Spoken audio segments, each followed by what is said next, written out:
BNP Tarique Rahman সাহেব তিনি নির্বাচনের জন্য নমিনেশন যখন বাণিজ্য করে মানুষদেরকে মনোনয়ন দিছে, সারা বাংলাদেশে বিএনপির নেতাকর্মীরা যারা পাইছে তারা আনন্দ মিছিলে বাড়িঘর লুটপাট ভাঙচুর করতেছে বিপক্ষ পার্টিদেরকে যারা নমিনেশন পায় নাই। অন্যদিকে যারা নমিনেশন পায় নাই তারা আন্দোলন সংগ্রাম করতেছে।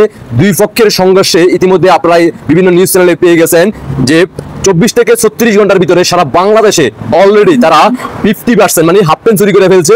তারা এই দুনিয়ার মায়া ত্যাগ করে চলে গেছে, মানে মারা গেছে অলরেডি।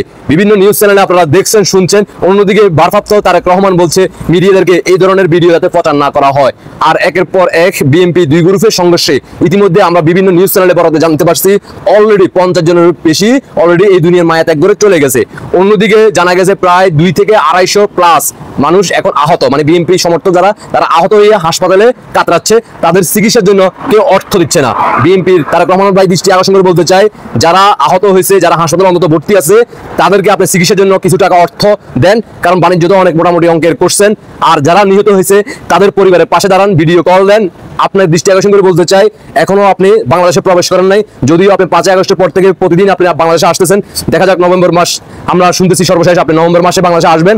এখন চিন্তা করেন আপনি আসেন নাই এখনো, আসার আগে বিএনপি গ্রুপের মধ্যে আপনারা মারামারি কাটাকাটি করে অলরেডি 50 জন নিহত হয়ে গেছে, 2 থেকে 250 জন হাসপাতালে আছে।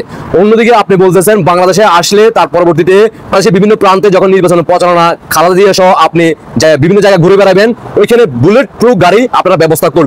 বুলেট প্রুফ গাড়ি দিয়ে কি আপনি জনসাধারণের সামনে গিয়ে তাদের সাথে হাত মিলাতে পারবেন, সালাম বিনিময় করতে পারবেন? গাড়ির ভিতরে থেকে কি করবেন? বাংলাদেশের সাধারণ জনগণের সামনে যাইতে হবে, ভোট চাইতে হবে যে আমি দিয়ে প্রায় 20 বছর প্লাস ক্ষমতা ছিলাম না, উন্নয়ন তো করেন নাই, উন্নয়ন করার সুযোগও ছিল না, এখন কিভাবে আপনি ভোট চাইবেন? আর এই ভোট চাইতে গিয়ে মানুষের হাত পা ধরতে গিয়ে তখন তো আপনার বিএনপির যারা গ্রুপরা আছে যাদেরকে মানে 10% না দেওয়ার কারণে তাদেরকে নমিনেশন দেন নাই, তারাই তো আপনাদেরকে গুলি করবে।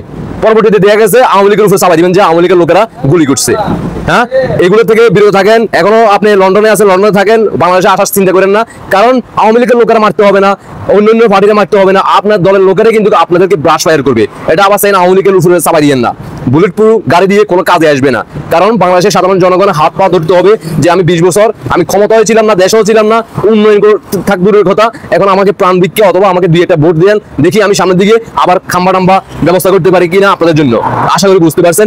বিএনপি যে সকল ভাইয়েরা আপনারা অলরেডি আহত হয়েছেন, যারা নিহত হয়েছেন, তাদের পরিবারের দৃষ্টি আকর্ষণ করে বলতে চাই আপনারা ভিডিও কলে তারেক রহমানের কাছ থেকে অর্থ চান, অর্থ সহায়তা চান, যদি না দেয় আপনারা আগে ভালো ছিলেন এই স্লোগানে সবাই রাজপথে নেমে আসুন। আমরা মাননীয় প্রধানমন্ত্রী শেখ হাসিনা দেশে ফিরে আসলে আপনারা যারা ক্ষতিগ্রস্ত হয়েছেন সবাইকে কিছু অর্থ দিয়ে আপনাদেরকে স্বাবলম্বী করে দিব ইনশাআল্লাহ, কথা দিলাম।